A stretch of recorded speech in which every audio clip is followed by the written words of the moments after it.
अध्याय को डिस्कस करेंगे। इसका शीर्षक है मानचित्र। इसके पहले वाले अध्याय में हम लोगों ने ग्लोब के विषय में पढ़ा था कि ग्लोब पृथ्वी की वास्तविक प्रतिरूप होती है, जिससे हम पृथ्वी के विषय में जानकारी प्राप्त करते हैं कि पृथ्वी कैसे मूव करती है, या फिर पृथ्वी का आकार कैसा होता है, पृथ्वी पे कौन सी जगह कहाँ है। इन सब चीजों को हम ग्लोब में देख सकते हैं। लेकिन जैसे हम एक स्तर आगे बढ़ते हैं कि किसी देश के विषय में, किसी राज्य के विषय में, जिला के विषय में, शहर या गांव के विषय में जानकारी प्राप्त करनी हो, तो हम ग्लोब पे ये जानकारी हमें नहीं मिल सकती है। आप खुद सोचे, ग्लोब गोल होता है, किसी शहर के विषय में उस पर जानकारी नहीं दी जा सकती है कि उस शहर में कौन सा रोड कहाँ से कहाँ जा रहा है। तो इन सब जानकारी के लिए क्या होता है कि हम मानचित्र का प्रयोग करते हैं। अगर हम जाने कि मानचित्र क्या है, तो पृथ्वी के किसी एक भाग का जो है चपटी सतह पर खींचा गया चित्र है एक पैमाने के माध्यम से। कहने का मतलब ये, अगर पृथ्वी है, यहाँ पे अगर कोई खास देश है, मान लीजिए भारत है, तो इसको एक पैमाने के माध्यम से क्या किया जाएगा, पृथ्वी है, ग्लोब पे क्या होगा, ये गोल होगा ये क्षेत्र, लेकिन इसी क्षेत्र को चपटी सतह पर एक निश्चित पैमाने के माध्यम से दिखाया जाएगा।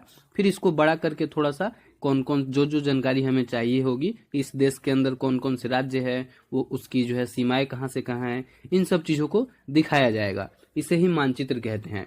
अगला एटलस के विषय में बताया जा रहा है कि जब बहुत सारे प्रकार के मानचित्र को एक साथ जोड़कर एक किताब बना दिया जाता है, तो उसे हम लोग एटलस के नाम से जानते हैं।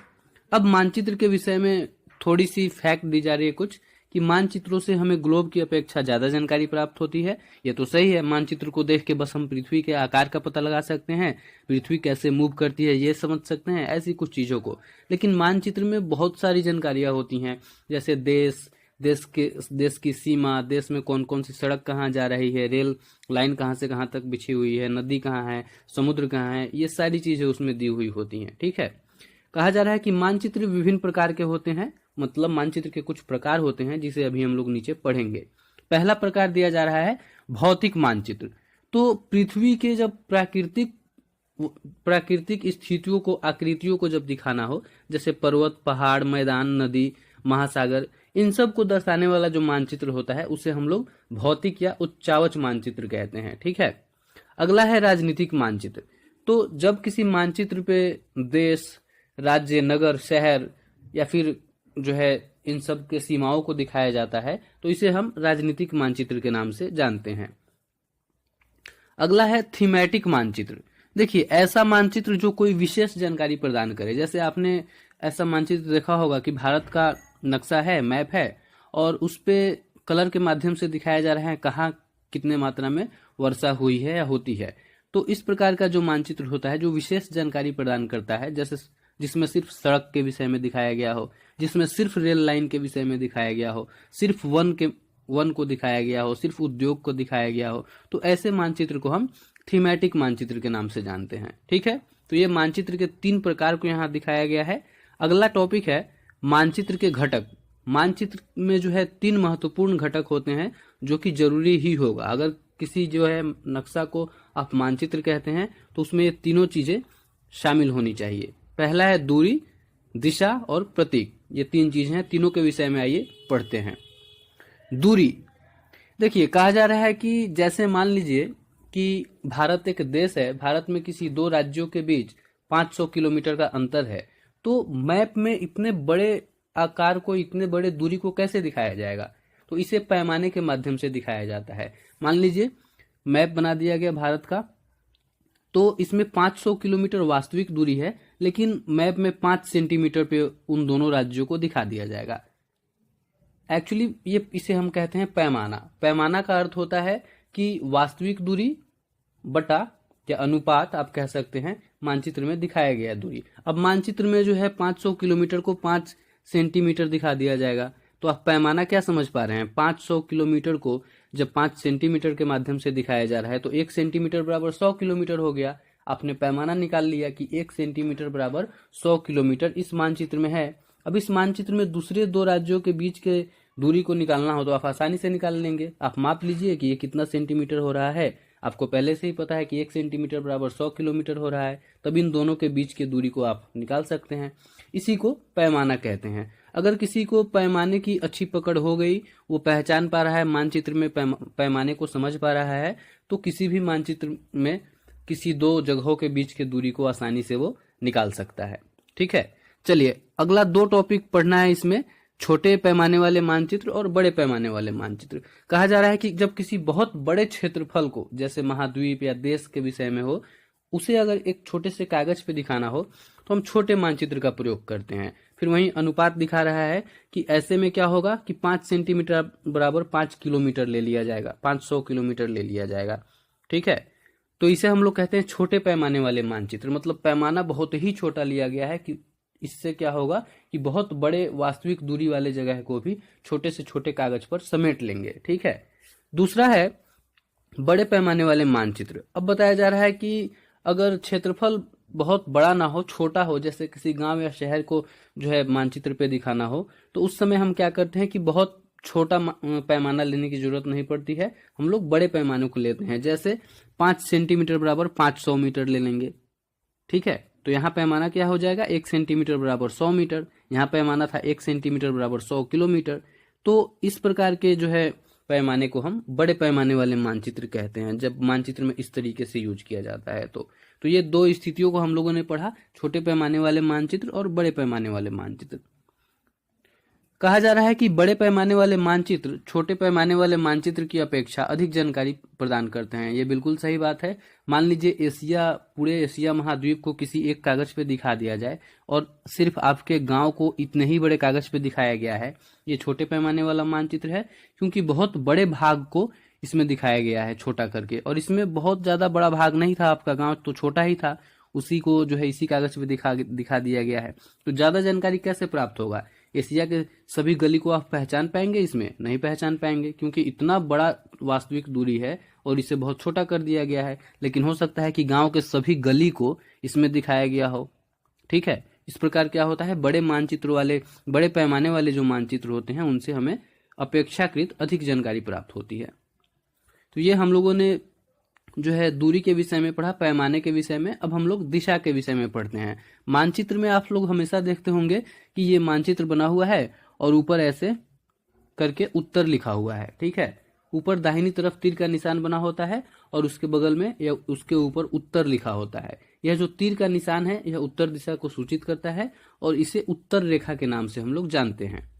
मैप के विषय में बताया गया है कि 4 मुख्य दिशाओं जैसे उत्तर, दक्षिण, पूर्व और पश्चिम को दिखाने के लिए जो है प्रधान दिग्बिंदु इसे हम लोग कहते हैं। यहाँ चित्र में आपको दिखाया जा रहा है प्रधान दिग्बिंदु के अलावा भी 4 और दिशा, यानी कि अगर इस 8 दिशाओं को आप मैप में समझ पाते हैं तो किसी भी मैप में आसानी से आप समझ पाएंगे कि कौन सा जगह किस जगह के किस दिशा में स्थित है। ठीक है, उत्तर, दक्षिण, पूर्व, पश्चिम, ये उत्तर पूर्व हो गया, ये उत्तर पश्चिम हो गया, ये दक्षिण पश्चिम हो गया और ये दक्षिण पूर्व हो गया। ये 8 दिशा है। इस 8 दिशा को पहचान जाइए, आप आसानी से पहचान जाएंगे। उत्तर और पश्चिम के बीच में है तो उत्तर पश्चिम, उत्तर और पूर्व के बीच में उत्तर और पूर्व के बीच में है तो उत्तर पूर्व, उत्तर और पश्चिम के बीच में है तो उत्तर पश्चिम, दक्षिण और पश्चिम के विषय में है तो दक्षिण पश्चिम, दक्षिण और पूर्व के विषय में है तो दक्षिण पूर्व। तो ऐसे ये 8 दिशा है, 8 को आप पहचान जाएंगे तो आसानी से पता लगा लेंगे। अब चलिए टेस्ट भी कर लेते हैं। पूछ रहा है कि चित्र 4.1 में निम्नलिखित दिशाओं का पता लगाइए। विकास के घर से सामुदायिक केंद्र और खेल के मैदान। आइए देखते हैं। देखिए, विकास का घर यहाँ है और खेल का मैदान पूछ रहा है, खेल का मैदान और सामुदायिक केंद्र। तो सामुदायिक केंद्र यहाँ है, विकास के घर से सीधे उत्तर दिशा में है, आप समझ पा रहे हैं। खेल का मैदान तो ये उत्तर पूर्व में है, आप समझ पा रहे हैं। तो ऐसे आप पता लगा लेंगे। अगला प्रश्न क्या है? अगला है दुकानों से विद्यालय की दिशा। देखिए, आइए देखते हैं। ये दुकान है और ये विद्यालय है, तो दुकान से विद्यालय की दिशा देखिए कहाँ है, पूर्व की तरफ है, तो सीधे पूर्व कह सकते हैं आप। चलिए आगे बढ़ते हैं। अब दिक् सूचक के विषय में बताया जा रहा है कि दिक् सूचक एक ऐसा यंत्र होता है जिसकी सहायता से हम किसी भी स्थान पे दिशाओं का पता लगा सकते हैं। जैसे आप कहीं जाएंगे तो हो सकता है आपको ना पता चले कि यहाँ कौन सी दिशा कहाँ है, लेकिन अगर आपके पास यह यंत्र है तो आप आसानी से दिशा के बारे में पता लगा लेंगे। दिक् सूचक यंत्र में क्या होता है कि इसमें 2 सुई होते हैं, उत्तर और दक्षिण दिशा की तरफ ये हमेशा ही रहते हैं। आप कहीं भी जाके इस दिक् सूचक यंत्र को ऐसे रखेंगे तो दोनों सुई उत्तर और दक्षिण की तरफ चले जाएंगे, तो आपको पता चल जाएगा कि उत्तर इधर है, दक्षिण इधर है, तो फिर पूर्व और पश्चिम का अनुमान आप आसानी से लगा लेंगे। ठीक है, चलिए अगला जो फैक्टर है प्रतीक है, प्रतीक के विषय में पढ़ते हैं। प्रतीक भी बहुत ही महत्वपूर्ण फैक्टर होता है किसी भी मैप के लिए, किसी भी मानचित्र के लिए। ठीक है, क्या होता है कि वास्तविक किसी भी आकार को मैप पे दिखाना संभव नहीं है। रेल लाइन है, रेल लाइन को आप वास्तविक रूप से मैप में दिखाएंगे तो जगह बचेगा? नहीं बचेगा। किसी जो है मंदिर को दिखाएंगे, सिर्फ वैसा ही मंदिर जैसा मंदिर उस जगह पे है, तो जगह बचेगा? नहीं बचेगा। और फिर ये बहुत मुश्किल भी हो जाएगा, आसानी से सभी लोग पहचान भी नहीं पाएंगे कि ये मंदिर ही है या किसी का घर है। ठीक है, इसके लिए क्या होता है कि कुछ निश्चित आकार लिए गए हैं, निश्चित चित्र लिए गए हैं, जिसके माध्यम से मैप में जो है चीजों को दर्शाया जाता है। और उस पे क्या है कि एक अंतर्राष्ट्रीय सहमति है। कहने का मतलब जो ये आपको दिखाया जा रहा है, पूरे विश्व में इसी का यूज किया जाएगा। पूरे विश्व के लोग, किसी दूसरे देश के लोग भारत आएंगे या भारत के लोग वहां जाएंगे तो इसका मतलब बड़ी मीटर वाली लाइन ही समझेंगे। ठीक है, इस मैप को थोड़ा सा, इस जो है चित्र को थोड़ा सा समझ लेते हैं। देखिए, रेलवे लाइन में अगर बड़ी लाइन को दिखाना हो तो इसे ऐसे दिखाते हैं, मीटर लाइन यानी कि छोटी लाइन को दिखाना हो तो ऐसे दिखाते हैं, और रेलवे स्टेशन को ऐसे दिखाते हैं। अगला है सड़क, कच्ची, पक्की और कच्ची। पक्की सड़क होगी तो ऐसे, कच्ची होगी तो ऐसे। सीमा है अंतर्राष्ट्रीय, राज्य और जिला स्तर पे। अंतर्राष्ट्रीय अगर सीमा है तो ऐसे, राज्य स्तर पे है तो इस प्रकार से, और जिला स्तर पे है तो इस प्रकार से। नदी को ऐसे दिखाया जाता है, कुआं को ऐसे, तालाब को इस प्रकार से, नहर को आप देख रहे हैं कैसे दिखाया जा रहा है, फिर पुल को कैसे दिखाया जा रहा है। वैसे ही मंदिर, गिरजाघर, मस्जिद और छतरी को इस प्रकार से दिखाया जाता है। पोस्ट ऑफिस, पोस्ट एवं टेलीग्राम ऑफिस और पुलिस स्टेशन को ऐसे लिख दिया जाता है। बस्ती होगा, कहीं पे लोग रह रहे होंगे तो इस प्रकार से दिखाया जाएगा। कब्रिस्तान होगा तो इस प्रकार से दिखाया जाएगा। पेड़ को ऐसे और घास को ऐसे दिखाया जाएगा। तो यही जो है क्या होता है, इस पे एक अंतर्राष्ट्रीय सहमति है। पूरे विश्व के मानचित्र में इसका यूज होता है और पूरे विश्व के लोग इसी को समझते हैं, और कहीं भी जाते हैं तो जहां भी वो जाएंगे मैप में इस प्रकार देखेंगे, समझ जाएंगे कि वहां नदी है। कहीं भी जाएंगे अगर जो है इस प्रकार को देख रहे हैं, मान लीजिए कि कोई क्रिश्चियन जो अमेरिका का है, भारत आया है, उसके पास मैप है, मैप में उसने इस प्रकार का चित्र देखा कहीं पे, तो वो समझ जाएगा कि अब मुझे यहाँ जाकर पूजा अर्चना करना है। ठीक है, चलिए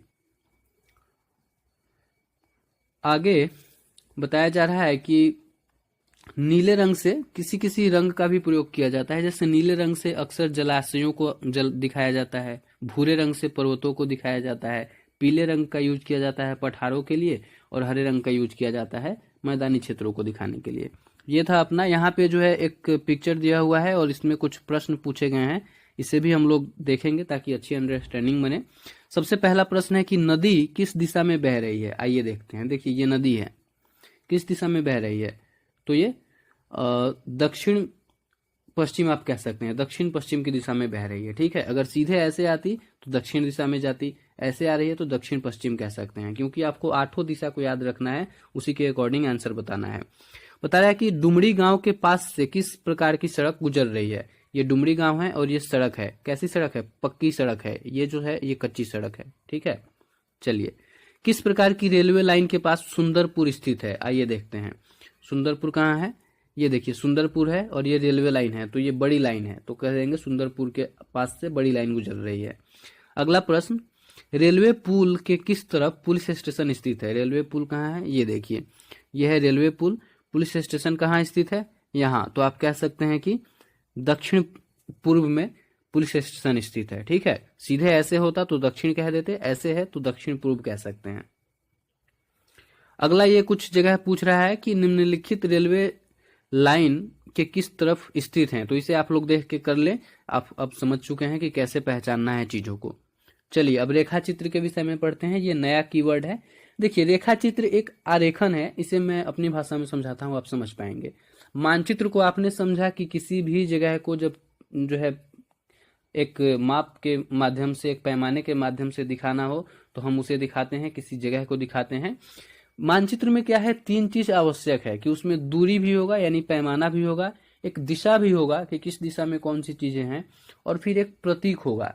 रेखा चित्र क्या होता है, इसमें इन तीनों चीजों में से किसी की आवश्यकता नहीं होती। ये नॉर्मली याददाश्त पे आधारित होता है। मान लीजिए कोई व्यक्ति आपके घर आया है और आपको उसे बताना है कि गांव के उस तरफ मेरा दुकान है, वहां तुमको जाना है, तो आप नॉर्मली क्या करेंगे, पेन उठाएंगे, वो थोड़ा पढ़ा लिखा है, आप ऐसे बना देंगे कि ये देखो ये है मेरा गाँव, यहाँ है मेरा घर और यहाँ है चौक पर मेरी दुकान। लेकिन रास्ता कैसे है, देखो घर से निकलोगे तो ऐसे जाओगे, यहाँ पे हो सकता है तुमको एक कुआं मिलेगा, कुआं से इधर चले जाना, कुआं से सीधे भी रास्ता गई है लेकिन सीधे मत जाना, इधर जाना, फिर इधर से जाओगे तो यहाँ जाओगे, हो सकता है तुमको एक यहाँ मंदिर दिखे तो मंदिर से इधर मुड़ जाना, फिर थोड़ा सा इधर जाओगे और यहाँ जाने के बाद जो है फिर आप कुछ बता देंगे कि यहाँ पे कोई जो है पोखर है या तालाब है, और फिर इधर मुड़ोगे तो चले जाओगे दुकान के पास। तो इसमें क्या हुआ, बस अपने याददाश्त के आधार पर उस चीजों को दिखा दिया, इसमें कोई पैमाना नहीं है या किसी खास दिशा में आपने नहीं दिखाया। तो इस प्रकार के जो रेखा चित्र खींचे जाते हैं उन्हें जो है रेखा चित्र कहते हैं। मतलब इस प्रकार से जो आरेखन किया जाता है, जो चित्र बनाई जाती है, उसे रेखा चित्र के नाम से जानते हैं। ठीक है, चलिए अगला है खाका। खाका भी एक प्रकार से कह सकते हैं एक रेखा चित्र है, खाका को भी मानचित्र नहीं कहा जा सकता। क्या होता है कि किसी जगह के विषय में, देश, राज्य, शहर के विषय में हम लोग मानचित्र में दिखाते हैं, गांव के विषय में भी दिखा देते हैं, किसी एक छोटे स्थान को भी दिखाया जा सकता है। लेकिन कुछ जगह ऐसा होता है, जैसे आपका घर बनने वाला है तो घर को आप नक्शे में नहीं बनाएंगे, तो घर जैसे चीजों के लिए या ऐसी ही कुछ चीजें होती हैं जिसके लिए खाका का प्रयोग होता है।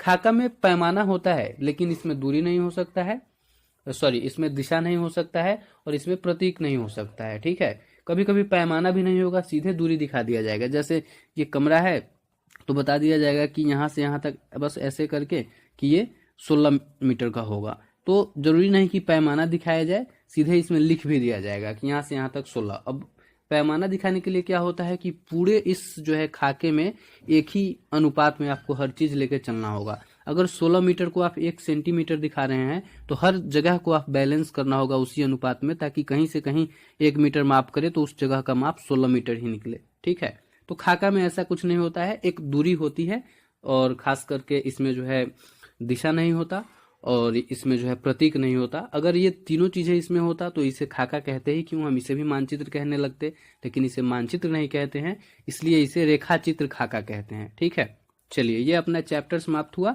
प्रश्नों को देख लेते हैं। पहला प्रश्न है, मानचित्र के 3 घटक कौन कौन से हैं, आप जानते ही हैं, दूरी, दिशा और प्रतीक, तीनों के विषय में लिख सकते हैं। प्रधान दिग बिंदु पूछे जा रहे हैं आपसे दूसरे प्रश्न में, उत्तर, दक्षिण, पूर्व, पश्चिम बता दीजिए। मानचित्र के पैमाने से आप क्या समझते हैं, तो किसी स्थल पे वास्तविक दूरी और मानचित्र में लिए गए दूरी के अनुपात को हम लोग पैमाना कहते हैं। ग्लोब के अपेक्षा मानचित्र अधिक सहायक हैं, क्यों, क्योंकि ग्लोब पे जो है हम सिर्फ पृथ्वी के किसी मूवमेंट या उसके आकार के विषय में जानकारी प्राप्त कर सकते हैं, जबकि मानचित्र पे अधिक से अधिक जानकारी हमको मिलती है। ठीक है, अगला है मानचित्र एवं खाका के बीच अंतर बताइए। वहीं मानचित्र में 3 घटक है, पैमाना, दिशा और प्रतीक, जबकि खाका में पैमाना तो हो सकता है लेकिन दिशा और प्रतीक होने का कोई मतलब ऐसा अनुमान नहीं है, ये अंतर आप बता सकते हैं। अगला है, कौन सा मानचित्र विस्तृत जानकारी प्रदान करता है, कौन सा मानचित्र जो है विस्तृत जानकारी प्रदान करता है बताइए। तो बड़े पैमाने वाले मानचित्र विस्तृत जानकारी प्रदान करते हैं।